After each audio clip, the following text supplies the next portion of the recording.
வணக்கம். அது ஒரு அழகிய கிராமம். அக்கிராமத்தில் ஆலமரம் ஒன்று இருந்தது. அந்த ஆலமரத்தில் இரு காகங்கள் கூடு கட்டி வாழ்ந்து வந்தன. அந்த ஆலமரத்தின் கீழ்ப்பகுதியில் பெரிய பொந்து ஒன்று இருந்தது. அந்த பொந்தை ஒரு கரும்பாம்பு உறைவிடமாக கொண்டிருந்தது. பெண் காகம் தனது கூட்டில் முட்டைகளிட்டு குஞ்சுகள் பொரிக்கும். ஆண் காகமும் பெண் காகமும் இரை தேட செல்லும் நேரம் பார்த்து பொந்தில் இருக்கும் அந்த பாம்பு மரத்தின் மீது ஏறி காக முட்டைகளை தின்றுவிட்டு இறங்கிவிடும். திரும்பி வந்து பார்க்கும்போது முட்டைகள் காணாமல் போய்விட்டது கண்டு காகங்கள் மிகவும் மனவேதனையும் அடையும். ஒவ்வொரு தடவையும் பெண் காகம் குஞ்சு பொரிப்பதும் அவற்றை கருநாகம் உண்பதும் வழக்கமான நிகழ்ச்சியாகிவிட்டது. ஒரு நாள் அந்த பாம்பு முட்டைகளை சாப்பிட போகும் நேரத்தில் கூட்டுக்கு வந்த பெண் காகம் பார்த்துவிட்டது. காகத்தை பார்த்த பாம்பு முட்டைகளை சாப்பிடாமல் சென்று விட்டது. குஞ்சுகள் காணாமல் போவதற்கு மரத்தடி பொந்தில் வாழும் கருநாகம்தான் காரணம் என்பதை காகங்கள் கண்டுகொண்டன. ஆனால் காகங்களால் கருநாகத்தை என்ன செய்ய முடியும்? தலைவிதியே என சில காலத்தை ஓட்டின. திரும்ப திரும்ப தன் குஞ்சுகளை இழக்கும் அவலத்தை பெண் காகத்தால் சகித்து கொள்ள இயலவில்லை. ஒரு நாள் பெண் காகம் ஆண் காகத்தை பார்த்து, நமது குஞ்சுகளையெல்லாம் ஒவ்வொரு தடவையும் கருநாகம் தின்று விடுகிறதே, இனியும் இதை என்னால் பொறுத்து கொள்ள முடியாது. இந்த மரத்தை விட்டு விட்டு வேறு ஒரு பாதுகாப்பு நிறைந்த மரத்துக்கு குடிபோய் நிம்மதியாக வாழ்க்கை நடத்துவோம் என்று கண்ணீருடன் கதறியது. பெண் காகம் கூறியதை கேட்டு மனவேதனையுற்ற ஆண் காகம் தன் மனைவியை நோக்கி, உன் மனக்குமுறல் எனக்கு புரிகிறது. சில விஷயங்களை நாம் எண்ணி பார்க்க வேண்டியிருக்கின்றது. நீண்ட காலமாக வசித்து வரும் இந்த இடத்தை விட்டு வேறு இடத்துக்கு செல்ல என் மனம் கேட்கவில்லை. ஆனால் அதற்காக கரும்பாம்பின் அட்டூழியத்தை பொறுத்து கொண்டிருக்க வேண்டும் என்று நான் கூற மாட்டேன்.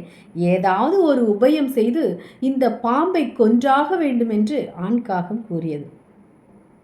இந்த கொடிய விஷ கருநாகத்தை நம்மால் கொல்ல முடியுமா என்று சந்தேகத்தோடு பெண் காகம் கேட்டது. கருநாகத்தை கொல்லும் அளவுக்கு வலிமையோ வல்லமையோ எனக்கு இல்லை என்பது உண்மைதான். ஆனால் நல்ல அறிவாற்றல் மிக்க நல்ல நண்பர்கள் பலர் எனக்கு இருக்கிறார்கள். அவர்களிடம் யோசனை கலந்து இந்த கருநாகத்தை நிச்சயமாக என்னால் ஒழித்து கட்ட முடியும் என்று ஆவேசத்துடன் கூறியது ஆண் காகம். பிறகு பெண் காகத்தை பார்த்து, பாம்பை கொல்ல உடனடியாக நடவடிக்கை மேற்கொள்ளாக வேண்டும். நீ பத்திரமாக இரு, நான் நண்பன் ஒருவனை சென்று பார்த்துவிட்டு விரைவில் திரும்பி வருகிறேன் என்று கூறிவிட்டு புறப்பட்டது. சிறிது தொலைவில் வசித்து வந்த ஒரு நரி காகத்தின் நெருக்கமான நண்பன். நல்ல அறிவாற்றலும் தந்திர சுபாவமும் படைத்த அந்த நரியை தேடிக்கொண்டு காகம் அங்கு போய் சேர்ந்தது. நரி தன் நண்பன் காகத்தை மகிழ்ச்சியுடன் வரவேற்றது. நண்பனே, நான் வாழும் மரத்தடியில் வசிக்கும் கருநாகம் செய்யும் அட்டூழியத்தை எல்லாம் மனவேதனையுடன் நரியிடம் எடுத்து கூறி அதை கொல்வதற்கு நீதான் எனக்கு உதவ வேண்டும் என்று கேட்டுக்கொண்டது. நரியும் நல்ல உபாயம் ஒன்றை காகத்துக்கு கூறி, நண்பனே, இந்த யோசனையை செயல்படுத்து, கருநாகத்தின் ஆயுள் முடித்துவிடும் என்று சொல்லியது. காகம் நண்பன் நரியிடம் விடைபெற்று கொண்டு உடனே அதன் யோசனையை செயற்படுத்தும் முயற்சியினை தொடங்கியது. அந்த நாட்டின் அரசி வழக்கமாக நீராடும் குளக்கரைக்கு சென்று காகம் ஒரு மரத்தில் மறைவாக அமர்ந்து அரசியின் வருகைக்காக காத்து கொண்டிருந்தது. சற்று நேரத்துக்கெல்லாம் அரசி தனது தோழிகளுடன் குளத்துக்கு வந்து சேர்ந்தாள். தன்னுடைய விலை உயர்ந்த ஆபரணங்களையெல்லாம் கழற்றி கூரை மீது வைத்துவிட்டு அரசி நீராடுவதற்காக குளத்தில் இறங்கினாள். காகம் உடனே பறந்து வந்து மிகவும் மதிப்புமிக்க முத்துமாலை ஒன்றை தனது அலகால் கொத்தி எடுத்துக்கொண்டு பறந்தோடியது. அந்த எதிர்பாராத நிகழ்ச்சியை கண்டு அதிர்ச்சியடைந்த அரசியும் தோழிகளும் கூக்குரலிட்டனர்.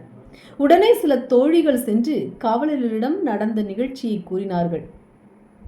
காவலர்கள் பறந்து செல்லும் காகத்தை துரத்தி கொண்டு கூச்சலிட்டவாறு பின்தொடர்ந்து சென்றார்கள். காகம் பறந்தவாறு நேராக தன் குடியிருக்கும் ஆலமரத்துக்கு சென்றது. அதற்குள் காவலர்கள் அந்த மரத்தருகே வந்து சேர்ந்தார்கள். காகம் தனது அலகில் கொத்தி பிடித்திருந்த அரசியின் அணிகலனை காவலர்கள் கண் பார்வையில் படும் விதமாக கருநாகத்தின் பொந்துக்குள் போட்டுவிட்டது. காவலர்கள் கரும்பாம்பு புற்றை இடித்து நகையை தேடினார்கள். புற்றுக்குள் இருந்த கருநாகம் சீறிக்கொண்டு வெளியே வந்தது. காவலர்கள் அந்த கருநாகத்தை தடியால் அடித்து கொன்றனர். பின்பு புற்றை நன்றாக இடித்து பெயர்த்து அரசியின் அணிகலனை தேடி எடுத்து கொண்டு சென்று விட்டனர். அதன் பிறகு அந்த காகமும் காக குடும்பமும் நிம்மதியாக மகிழ்ச்சியுடன் வாழத் தொடங்கியது. நன்றி.